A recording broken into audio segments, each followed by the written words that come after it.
Olá, pessoal! Há alguns dias nós anunciamos que estávamos preparando uma super novidade para vocês e hoje nós estamos aqui com a novidade que é o vinho com direito à terapia. O que é isso? É uma série de vídeos que nós estamos gravando.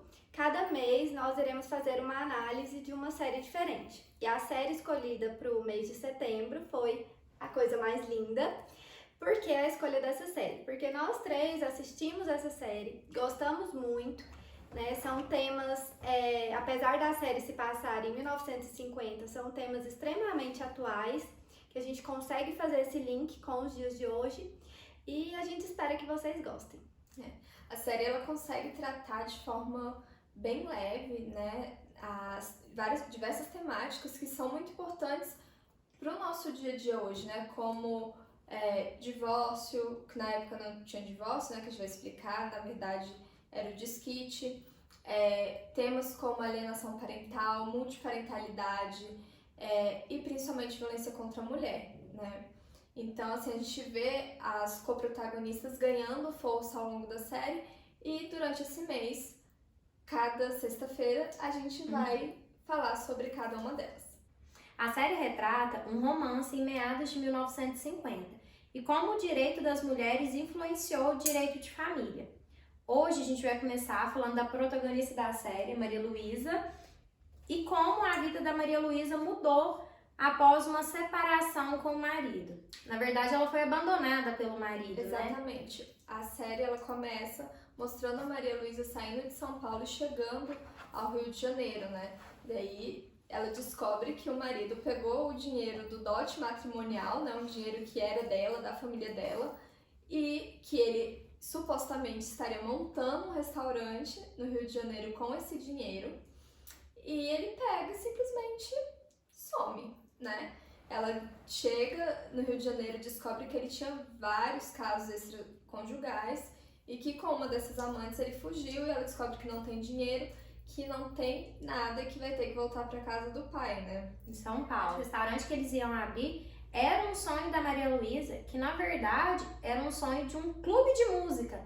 E ele falou que música não dava dinheiro, que era para abrir um restaurante. Daí ela decide depois realmente abrir esse clube de música. Mas antes disso, ela passa por um bom perrengue. E a menina, antes disso, ela passa pelo impacto do abandono, né?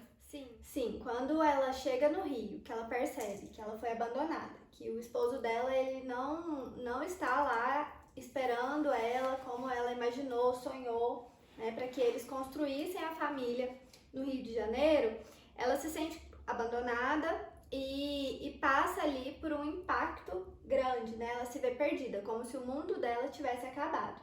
E aí a gente vê o quanto as relações tóxicas, elas prejudicam, né, as pessoas que vivem relações tóxicas, porque é notório que ela vivia um relacionamento extremamente tóxico em que ela não tinha voz, ela não tinha autonomia, ela não era respeitada e ela tá tão desconectada dela mesma que ela não consegue acessar a força que ela tem para ressignificar a situação que ela tá vivendo.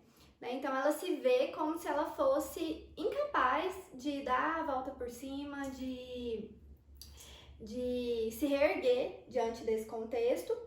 E aí mais na frente a gente vê que na verdade não foi que a vida dela acabou, né? Mas estava começando ali. Ela dá um salto enorme. Esse sentimento da Maria Luísa é um reflexo da sociedade, porque naquela época, de fato, a mulher casada ela era considerada relativamente incapaz. Ela precisava da autorização do marido para diversos atos da vida civil, né? Então, esse sentimento de que a vida acabou, de estar incapaz, é um reflexo da sociedade.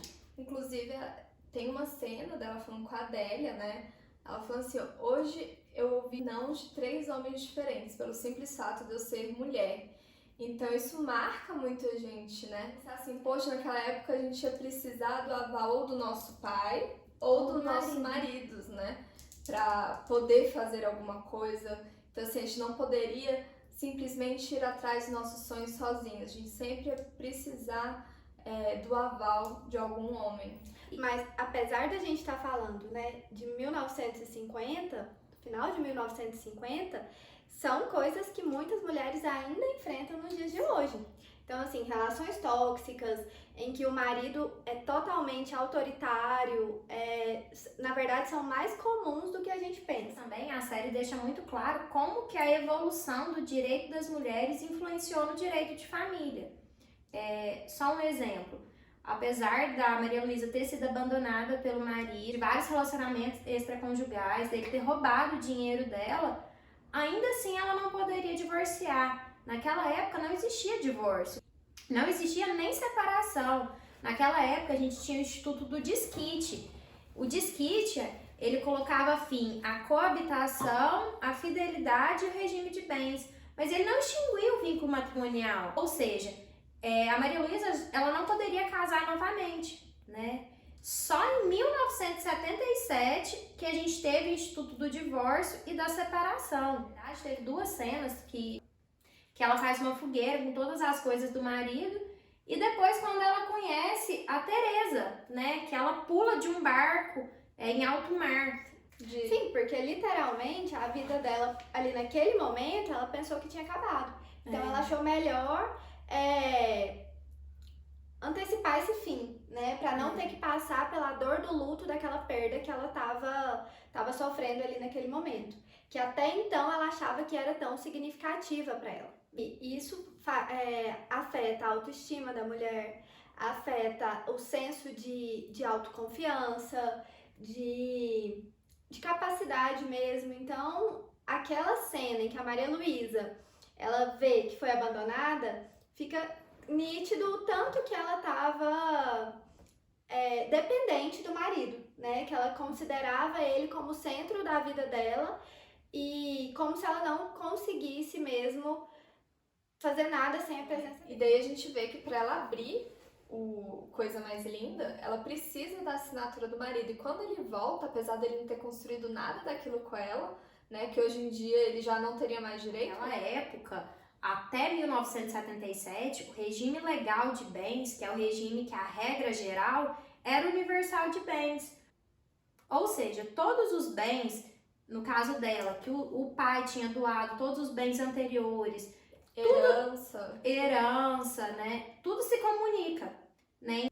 Só com a lei do divórcio, em 1977, que a gente teve a alteração e o regime legal passou a ser o regime de comunhão parcial de bens. Mas mesmo assim, para quem casou antes, o regime continua de comunhão universal. Por isso que hoje a gente vê os nossos avós, por exemplo, a maioria são todos casados em comunhão universal de bens, né? E a gente vê que, por exemplo, o Código Civil de 1916, ele é um Código Civil extremamente patriarcal. A mulher, ela está ligada ao poder paterno antes do casamento, depois que ela casa ao poder do marido.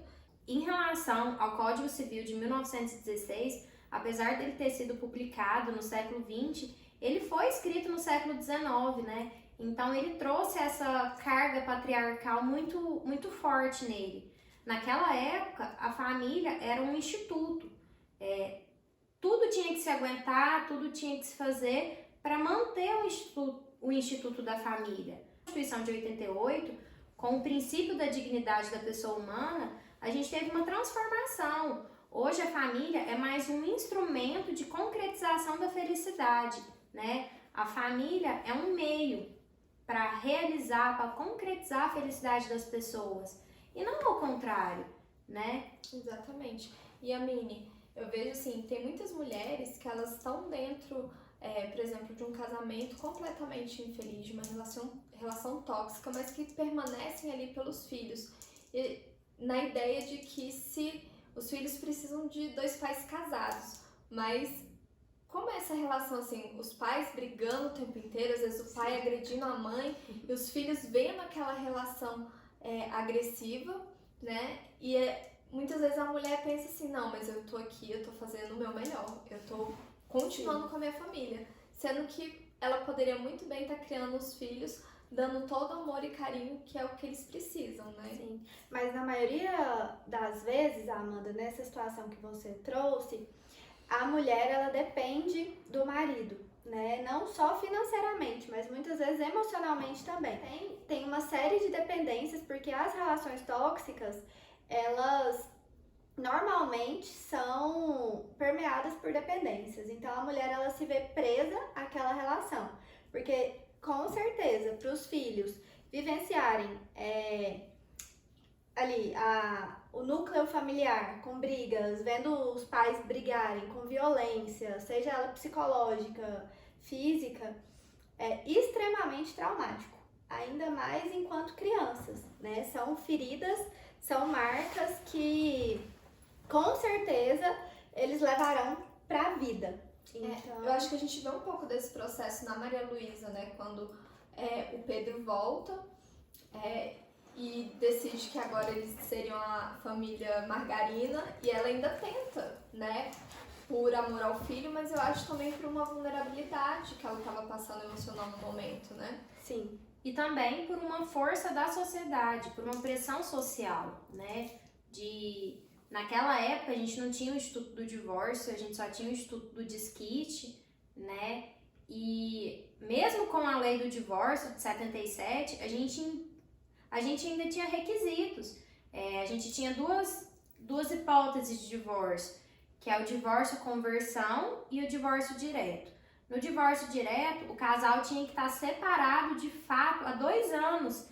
E no divórcio conversão, tinha que ter uma separação judicial de no mínimo há 1 ano atrás. Então a gente olha toda uma pressão social, né, tanto legislativa da época, tanto da própria família, do próprio ambiente dela, em se manter um relacionamento, né, em se manter uma suposta família. Eu acho que a família, hoje em dia, é isso, né? A família é o local onde as pessoas, os membros da família têm liberdade de demonstração de afeto e não somente uma forma de procriação e permeação do patrimônio, né? Então, acho que hoje em dia a gente valoriza muito mais os vínculos afetivos do que naquela época. E daí também, falando um pouquinho mais sobre a questão da culpabilidade da mulher, né, dentro do processo tanto de desquite quanto de divórcio. Naquela época era muito presente a culpabilidade, tanto no desquite, tanto no divórcio, né? Por exemplo, aquele que deu causa à separação, ele perdia a guarda do filho, né? Então, assim, nós tínhamos uma responsabilidade muito forte no processo de separação. Só lembrando que, apesar da culpabilidade, hoje em dia, se é algo muito do passado, não é tão passado assim. A emenda constitucional que acabou com a culpabilidade é de 2010. Só que, amiga, você vai falar um pouquinho pra gente? Apesar de na legislação a gente não ter mais culpa, isso ainda está muito presente na sociedade, né? Porque a culpa por estar escolhendo, né, acabar com a família, ainda é um peso muito grande na nossa sociedade. Então as pessoas ainda olham com olhar de julgamento, não é algo tranquilo, apesar de que nós hoje estamos resguardados pela lei, né? Então, independente disso, ainda existe o peso principalmente relacionado às mulheres, de que elas devem aceitar, se submeter a situações desagradáveis, desconfortáveis para manter a família, né? Inclusive nos processos judiciais a gente vê muitas vezes as partes querendo jogar a culpa um pro outro dentro do processo, como se isso fosse fazer uma diferença, usando os filhos ali como barganha. Não, eu vou pedir a guarda se você não fizer isso, e ver essas chantagens emocionais dentro do processo de família, né? O cônjuge que foi traído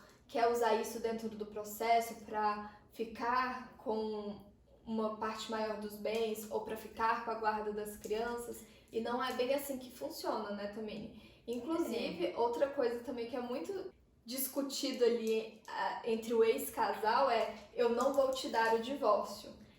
Hoje em dia, apesar de na legislação a gente já não ter mais a culpabilidade, inúmeros são os processos que a gente pega e que fala assim, o casamento acabou em virtude disso.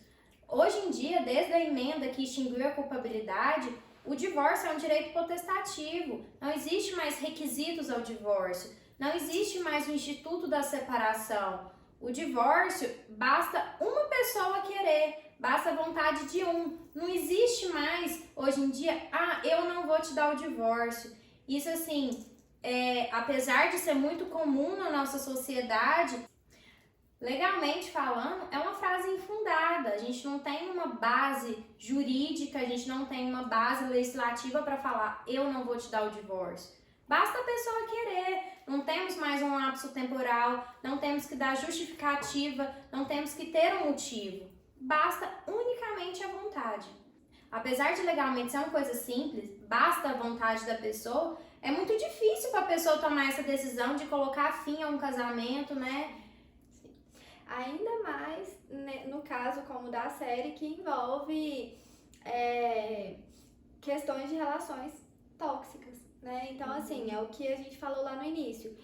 A pessoa que está envolvida nesse tipo de relação dificilmente percebe, e quando percebe, ela não se sente capaz, ela não se sente forte o suficiente para sair disso. Então, ela pensa no julgamento dos outros, ela pensa na impotência dela, e aí, porque normalmente essas pessoas, elas estão completamente desconectadas. Então, a gente precisa, aí é onde entra o papel do psicólogo, né? E de fortalecer um pouco essas pessoas para que elas se sintam capazes o suficiente para sair de relações tóxicas. O autoconhecimento e a autodeterminação, né? Com certeza.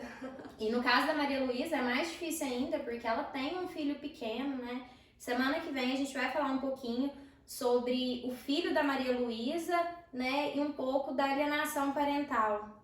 Então, gente, é isso por hoje. E semana que vem a gente se vê. Tchau. Tchau, tchau. Beijo.